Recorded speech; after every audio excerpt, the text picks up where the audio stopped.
Howdy everybody, welcome back to the channel where our goal is to give you relevant education and accurate information for all things self-defense from the civilian perspective for civilians. My name is Craig. Today we are going to talk about another way to help with those flinchies, that pre-ignition flinch, helping you find ways to stop shooting low. So guys, before we go any further, if you enjoy these videos, please give us a like. And if you have yet to subscribe to the channel, we would really appreciate that. But guys, today we're going to talk about another way to help mitigate that pre-ignition flinch. So I've done several videos that kind of address this topic. One of those, if you haven't already seen it, it's talking about the stance. Going back to shooting, guys, our stance, we can do two things. We can either use the body's natural structure, so a good fighting stance to absorb a recoil, or we can use our muscles. We can try to tighten up and we can try to time when that gun is going to go off. I will tell you this, guys, I'm a lazy individual, so I'm going to go the path of least resistance. I'm doing that fighting stance. Y'all can see that video up here. But once again, guys, if you're trying to time that shot, you might as well just say miss, because that's essentially what you are doing. In another video I did, we talk about how to mitigate shooting low and left. One of those things is to help with that is conditioning. We're born with inherent fears, loss of balance, loss of breath, fear of loud noises. So shooting more, getting used to that loud explosion, going off in front of your face helps with that. But today I've got another little tip for you guys. We're going to be talking about trigger slack. Got my pistol here. It is clear for all you internet Nazis. Guys, one of the things that people think is when you're pressing a trigger right here, when you take up all that mushiness right there, a lot of people think once they start to get some resistance, I'm sorry about that, this gun's been shot a ton, and so the trigger is very smooth.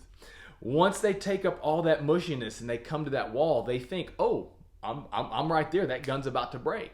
And so right when they think that gun's about to discharge, that's when you get that pre-ignition flinch, your rounds shoot low. I've seen some really horrible cases of that.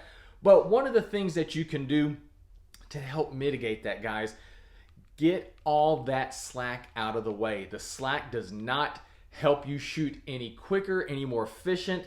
Get it out of the way. Think about this. What is important now? Well, what's important is for me to get to that wall as quickly as I can. So get that slack out of the way. Once you think you've taken up enough slack, you have not taken up enough slack. Get that mushiness out of the way. Apply just a little bit more pressure, little bit more pressure, little bit more pressure, and it's only until then the sear breaks, the shot gets fired. So guys, take that slack up. When you think you've taken up enough slack, you have not taken up enough slack. So get that mushiness out of the way. You're at the wall. You've still got about 20 to 30% of that slack, of that wall to get through before that shot breaks. One of the best ways to do that, and another one of my videos talking about dry practice, guys, so find a spot on your wall, put your front sight, take up that slack, press. Try to find where that wall is. Just keep working. Take up that slack. Try to find where your gun breaks or where your sear breaks on that gun. Become intuitive with it. That's a great way to really practice about it, guys. Find a specific spot. Dry practice. We got to make sure our firearms are cleared. Find a specific spot on the wall. Press that trigger, take up that slack, get to that wall. You're still not there. Press. Keep your sights. Do not disturb your sights as you press that trigger. So guys, one more way to help with the pre-ignition flinch, help with that shooting low, get that slack out of the way. So think about this. This is a tip that I got from Alan Shabaro. Slack, sights, press. Get that slack out of the way, confirm your sights, press all the way through the rear. Guys, thank you so much for watching. Once again, if you have yet to subscribe, please subscribe to the channel and smash that thumbs up button. I hope this video has definitely helped you guys out, giving you some extra tips, tricks to become a better shooter. I'm going to tell you guys this, I still deal with a pre-ignition flinch. Now, it's mitigated a little bit because of practice and experience and grip and stance and all that stuff. But in my opinion, it's always going to be something that we deal with. Now, as we continue to train and whatnot, it's not going to be as bad as it was when you first started.